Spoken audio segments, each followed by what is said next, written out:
Okay, here we go. We got another Radiohead song here.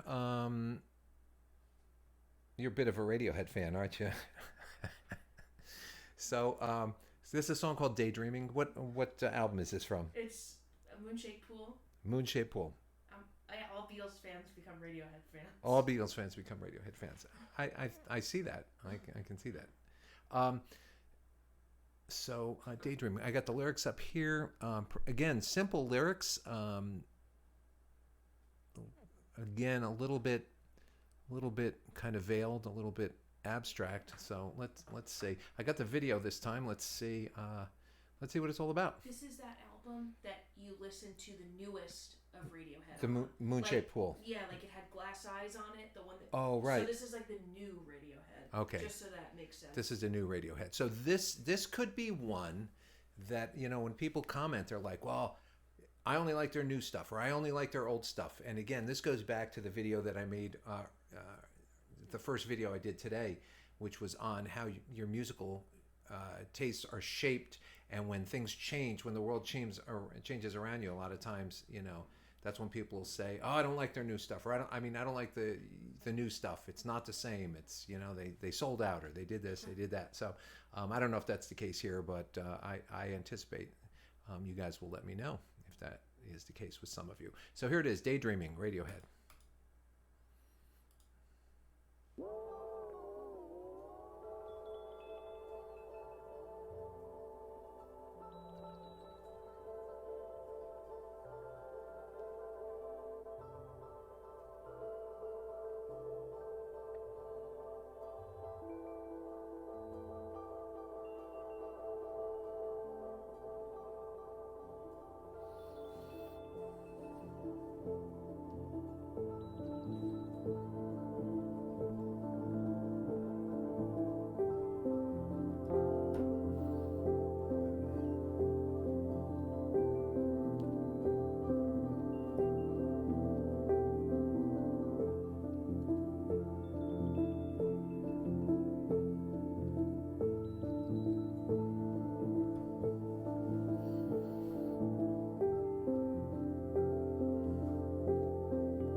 Just happy to serve.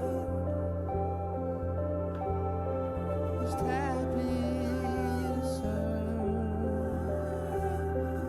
you.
That was the weird snoring I was talking about. Yes, that was the weird. Because I was like, if I don't tell you about it, you're gonna be like, what is that?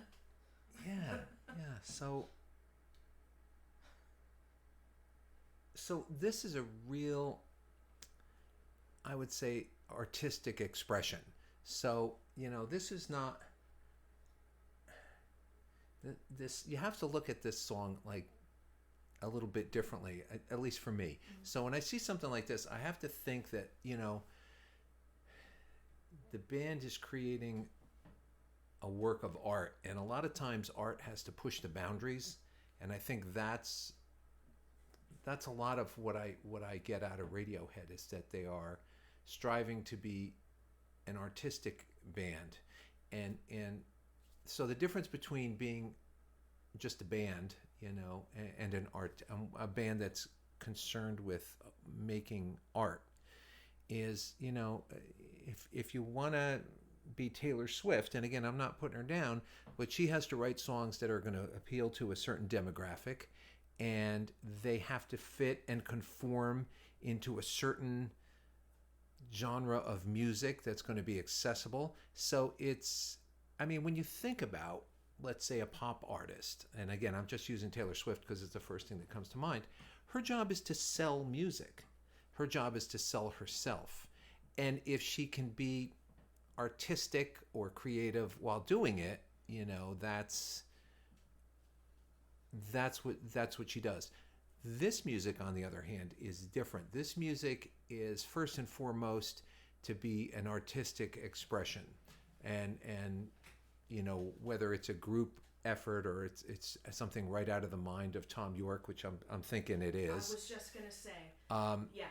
Because this is the similar thing I hear with a lot of Radiohead songs, is that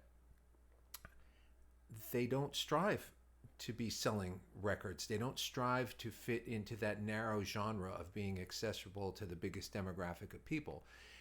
They're, an artist really pushes the boundaries and puts himself out there, and it could go either way. It could be seen as something great. It could be seen as something weird and understandable to people. So I would think that this type of song gets both of those reactions. It gets like mostly negative. Yeah. Well, not negative. But, So if I was a music producer and my job was to make money off this song, I would not be happy with it. I would not be happy with it.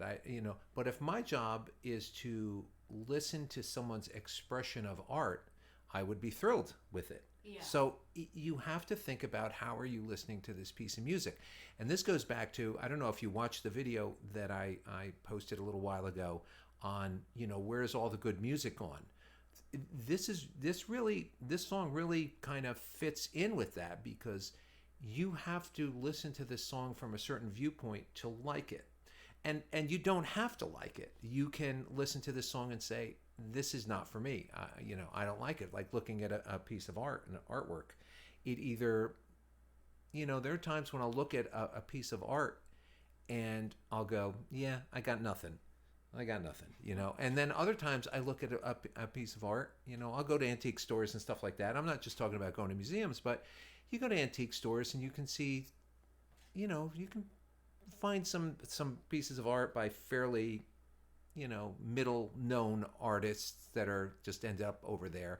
And sometimes they speak to you and sometimes they don't, but I don't know what it is, why it speaks to you, but it does. And that's the connection that the artist is looking for. He's looking to touch you emotionally with this. So between the lyrics and the music here, this is a piece of music that's, in my mind, is an artistic expression that either touches you or it doesn't. And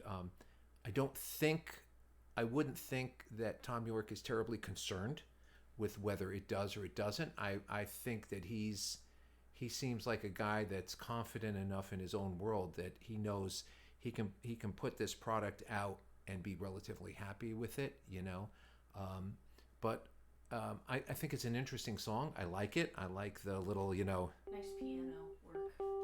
That.